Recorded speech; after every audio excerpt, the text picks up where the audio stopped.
This is Revathi. Welcome to my channel. మీకు వినిపించబోయే కథ villain episode number 18. కథను రచించిన వారు నక్షత్ర గారు. తన పర్మిషన్తో ఈ కథను మీకు అందిస్తున్నాను.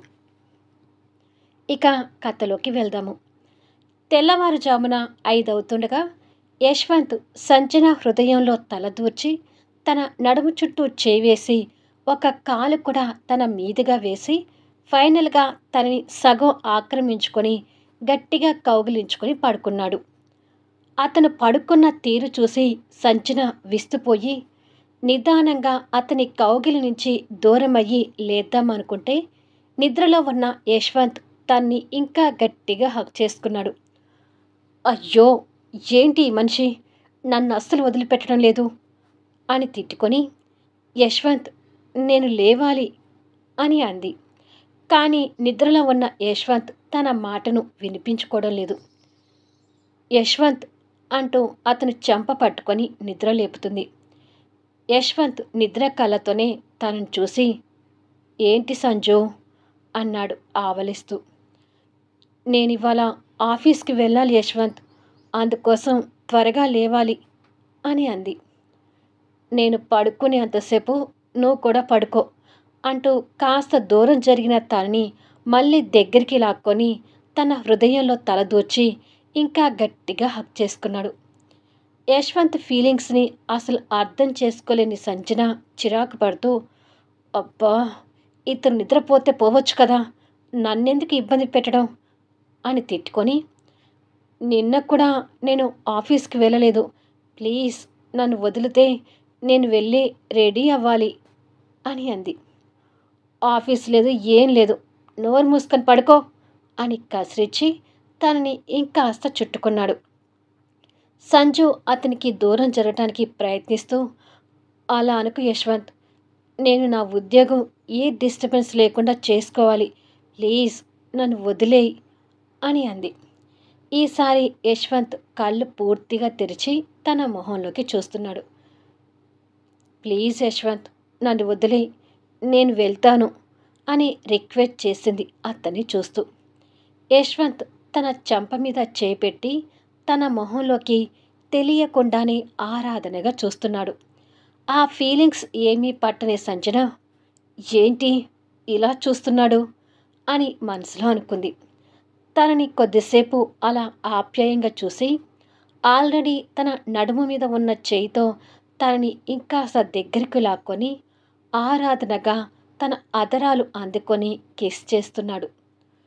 ఛ, ఇతనికి ఎప్పుడు ఇదే పనా, ఇదే లోకమా అని సంజన మనసులో తిట్టుకొని బలవంతంగా అతని ముద్దుకు సహకరిస్తూ పోయింది. కాసేపు వరకు యశ్వంత్ సంజన పెదవులని తెలియకుండానే ప్రేమగా ముద్దాడి వదిలి తిరిగి తన మొహంలోకి చూస్తూ, నేను కూడా నా ఆఫీస్కి వెళ్ళాలి, నిన్ను నీ ఆఫీస్ దగ్గర డ్రాప్ చేసి నేను నా ఆఫీస్కి వెళ్తాను, రెడీ అవ్వు అంటూ బెడ్ మీద నుండి లేచాడు. అది విని సంజన కంగారుగా లేచి కూర్చొని, ఆహా, నేను ఇక్కడి నుంచి డైరెక్ట్గా ఆఫీస్కి వెళ్ళలేను, మా ఇంటికి వెళ్ళి రెడీ అయ్యి ఇంటి దగ్గర నుంచి ఆఫీస్కి వెళ్తాను అని అంది. ఎందుకలా, ఇక్కడి నుంచే ఆఫీస్కి వెళ్ళొచ్చు కదా అన్నాడు. అది యశ్వంత్, నేను నైట్ హాస్పిటల్లో ఉండి ఇంటికి వస్తున్నట్టుగా మా తమ్ముడికి చెల్లెలకి చెప్పాను, వాళ్ళు నమ్మాలి అంటే నేను ఇప్పుడు ఇంటికి వెళ్ళి ఇంటి దగ్గర రెడీ అయ్యి ఆఫీస్కి వెళ్ళాలి, ప్లీజ్ నువ్వు నా మాట ఏది విన్నా వినకపోయినా ఇది మాత్రం కాదనుకో, నా చెల్లెలకి నా మీద అనుమానం రాకుండా ఉండాలి అంటే నేను ఇప్పుడు ఇంటికి వెళ్ళాలి, రాత్రి 7కి వచ్చినట్టే ఇవాళ రాత్రి కూడా అదే టైంకి ఇక్కడికి వస్తాను, నీ రూల్స్ ఏది దాటను, దయచేసి నన్ను ఇంటికి వెళ్ళనివ్వు అని రిక్వెస్ట్ చేసింది. దీనంగా కనిపిస్తున్న తన మొహాన్ని చూసి తన మాటను కాదనలేక, సరే అలాగే కానివ్వు, కానీ కనీసం బ్రష్ చేసి కాఫీ తాగి బయలుదేరు అన్నాడు. అతను ఒప్పుకున్నందుకు సంతోషపడి సరే అని చెప్పి సంజన వాష్రూంలోకి వెళ్ళిపోయింది. ఏంటో ఈ అమ్మాయి అని అనుకొని, ఓ ఈవిడ గారిని అమ్మాయిని అనకూడదు కదా. ఏంటో ఈ సంజు అని మళ్ళీ కోపంగానే అనుకొని రూమ్ నుంచి బయటకొచ్చి గేటు దగ్గరికి వెళ్ళి అక్కడ పడి ఉన్న న్యూస్ పేపర్ తీసుకుని లోపలికి వచ్చి కూర్చొని చదువుతూ ఉన్నాడు. అలా పేపర్ చదువుతూ ఉండగా రాత్రి తనతో కలవబోతుండగా తను కన్నీళ్లు పెట్టుకోవడం పేపర్లో ఆలాపనగా కనిపిస్తుంది. తను అలా కనపడగానే అతని మొహంలో ఏదో తప్పు చేసిన భావన కనిపిస్తూ అంతలోనే సమాధానపరుచుకుంటూ, ఇదేంటి, నేను తన మీద జాలి పడుతున్నాను. నెవ్వర్. తను మా నాన్నను చంపిన హంతకురాలు. తన మీద ఎట్టి పరిస్థితిలో కూడా జాలి పడకూడదు. నేను తనకి తగిన శిక్ష వేస్తూ తన మీద పగ తీర్చుకుంటున్నాను. ఇదే జరుగుతుంది.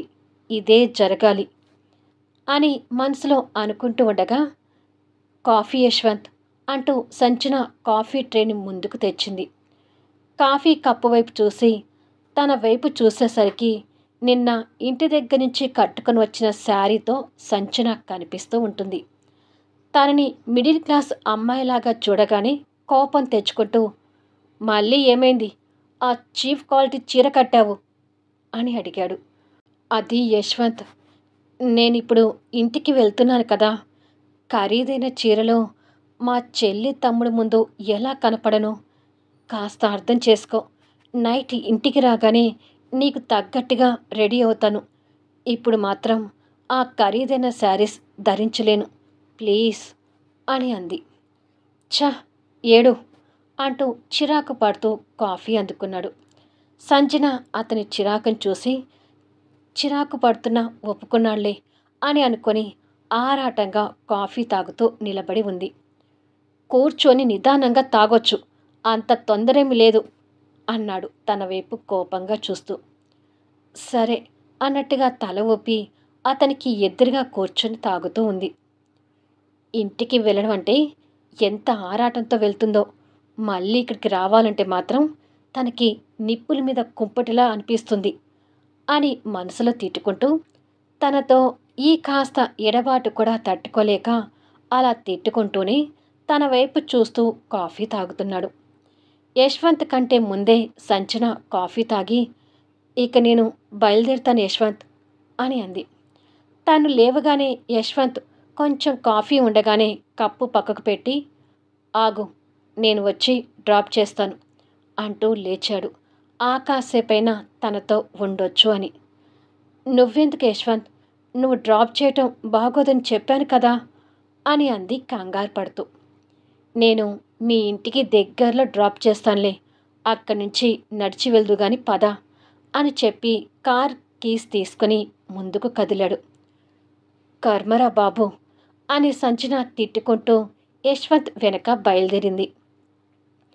అప్పుడే తెల్లగా తెల్లవారుతుండగా యశ్వంత్ కారు తీశాడు. కార్ రోడ్డు మీదకి తీసుకొచ్చి డ్రైవ్ చేస్తూ, మీ చెల్లెలు తమ్ముడు ఏం చదువుతున్నారు అని అడిగాడు. చెల్లి బీటెక్ చేస్తుంది, తమ్ముడు ఇంటర్మీడియట్ చదువుతున్నాడు అని చెప్పింది. మీ చెల్లెలు ఏ కాలేజ్ అని అడిగాడు. పలానా కాలేజ్ అని కాలేజ్ పేరు చెప్పింది. ఆదిత్య కూడా అదే కాలేజీలో చదువుతున్నాడు కదా అని మనసులో అనుకొని తిరిగి మాట్లాడుతూ, నువ్వు ఆఫీస్కి రోజు బస్సులోనే వెళ్తావా అని అడిగాడు. హా, బస్సులోనే వెళ్తాను అని అంది. తన గురించి అలా తెలుసుకుంటూ వాళ్ళ ఇంటికి దగ్గరలో కారాపి, నా రూల్స్ గుర్తున్నాయి కదా, 7 వరకు నువ్వు నా ఫామ్ హౌస్కి చేరిపోవాలి అని ఆర్డర్ వేశాడు. అతని మాటలకు భయపడుతూనే సరే అని చెప్పి, ఈరోజు మా నాన్నకి డబ్బు సెండ్ చేస్తున్నారు కదా, అంటే రాత్రి మనం కలవలేదని చెప్పేసి డబ్బు పంపకుండా ఆపరు కదా అని మళ్ళీ అనుమానంగా అడిగింది. ఆల్రెడీ డబ్బు సెండ్ చేశాను, యూ డోంట్ వర్రీ అన్నాడు నార్మల్ వాయిస్తో. అతని మాటకు సంతోషపడి థ్యాంక్ యూ అని చెప్పి కారు దిగింది. డోర్ల నుండి తను చూస్తూ, ఏదైనా అవసరం ఉంటే నాకు కాల్ చేయి అన్నాడు. నాకు మీతో అవసరాలు ఏమీ ఉండవు, డైరెక్ట్గా నైట్ మీ హౌస్కి వస్తాను అని అంది యశ్వంత్కి ఫోన్ చేయటం ఇష్టం లేక. ఆ మాటకి తన వైపు కోపంగా చూస్తూ, అవసరం లేకపోయినా నువ్వు ఫ్రీగా ఉన్నప్పుడల్లా నాకు కాల్ చేస్తుండు అని చెప్పి కార్ రిటర్న్ తీసుకొని వెళ్ళిపోయాడు. ఏంటి, నేను ఫ్రీగా ఉన్నప్పుడల్లా ఇతనికి కాల్స్ చేయాలా? ఇది అగ్రిమెంట్ రూల్స్లో పెట్టలేదు కదా. కొత్త కొత్త రూల్స్ అని చెప్తున్నాడేంటి? నేను అస్సలు చేయను. ఎందుకు చేయలేదంటే నేను బిజీగా ఉన్నానని చెప్తాను అని తిట్టుకుంటూ ఇంటి వైపు వెళ్తుంది. ఇంటికి చేరుకొని డోర్ కొడుతూ ఉండగా స్వాతి అప్పుడే నిద్ర మేలుకుంటూ, అప్పుడే అక్క హాస్పిటల్ నుంచి వచ్చినట్టుంది అని అనుకొని వెళ్ళి డోర్ తీసింది. ఎదురుగా సంజన కనపడగానే, గుడ్ మార్నింగ్ అక్క అంది నవ్వుతూ. Good morning. టైం 6 అవుతుంటే ఇంకా నిద్ర లేవలేదేంటి స్వాతి అని అడిగింది నిద్ర మబ్బులో కనిపిస్తున్న చెల్లెల్ని చూస్తూ. రాత్రి ఎక్కువసేపు చదువుకుంటూ ఉండిపోయానక్క అంది స్వాతి. అలాగా, పవన్ లేచాడా అని అడిగింది.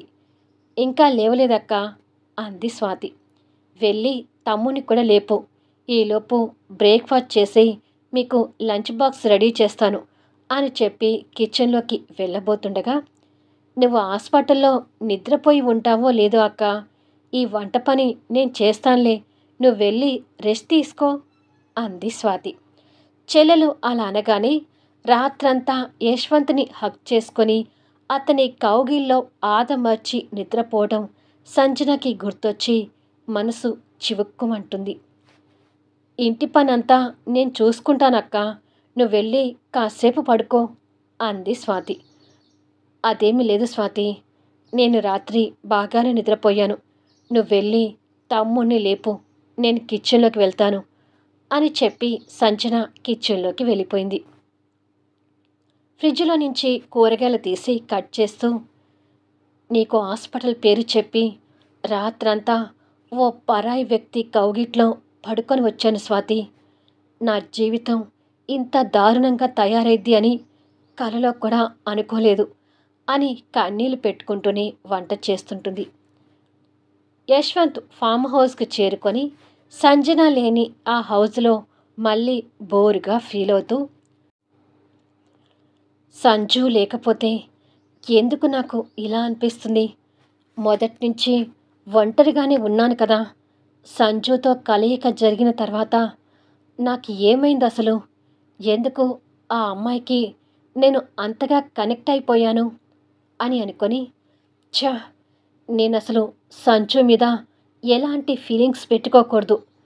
తను నాతో రిలేషన్లో ఉంది, అంతకు మించి తనతో నాకు ఎలాంటి ఎఫెక్షన్ లేదు, ఉండకూడదు అని మనసుకి గట్టిగా చెప్పుకొని తన మెడలో హారం పెట్టడం గుర్తు తెచ్చుకొని డిస్టర్బ్ అవుతున్నాడు. మళ్ళీ అంతలోనే ఆఫీస్కి బస్సులో వెళ్తానని తను చెప్పడం గుర్తు తెచ్చుకున్నాడు. స్వాతి, పవన్ ఇద్దరు కాలేజ్కి వెళ్ళడానికి రెడీ కాగానే సంజన వాళ్ళకి లంచ్ బాక్సులు తీసుకొచ్చి అందించి, జాగ్రత్తగా వెళ్ళిరండమ్మా అని అంది.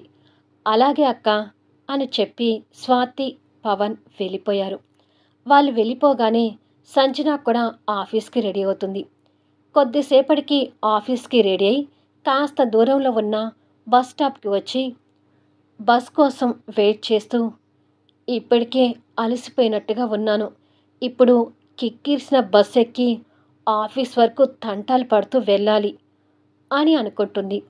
తను అలా అనుకుంటూ ఉండగానే సంజు ట్రావెల్ అనే పేరుతో ఉన్న ఒక బస్ వచ్చి తన ముందు ఆగింది. ఆ బస్సులో జనాలు ఎవ్వరూ ఉండరు. తన ముందుకు వచ్చి ఆగిన ఆ బస్ వైపు సంజన ఆశ్చర్యంగా చూస్తూ ఉండగా డ్రైవర్ బస్సు దిగి తన దగ్గరికి వచ్చి, యశ్వంత్ సార్, మీకోసమే ఈ బస్సు పెట్టారు మేడం, బస్సు ఎక్కండి అన్నాడు. మళ్ళీ నెక్స్ట్ వీడియోలో కలుద్దాం. ఇప్పుడు సంజు రియాక్షన్ ఏంటి? ఆ బస్ ఎక్కుతుందా లేదా? యశ్వంత్ తన మీద పగ తీర్చుకుంటున్నాను అంటూ తనకి ఏ కష్టం రాకుండా చూసుకుంటున్నాడా? అద్భుతమైన కథనంతో ఆసక్తికరంగా సాగిపోయే కథా వీడియోస్ని మిస్ కాకుండా చూడండి. కథ నచ్చితే దయచేసి లైక్ చేయండి, కామెంట్ షేర్ చేయండి, సబ్స్క్రైబ్ చేసుకొని ఛానల్ షేర్ చేస్తూ సపోర్ట్ చేయండి. Thanks for listening.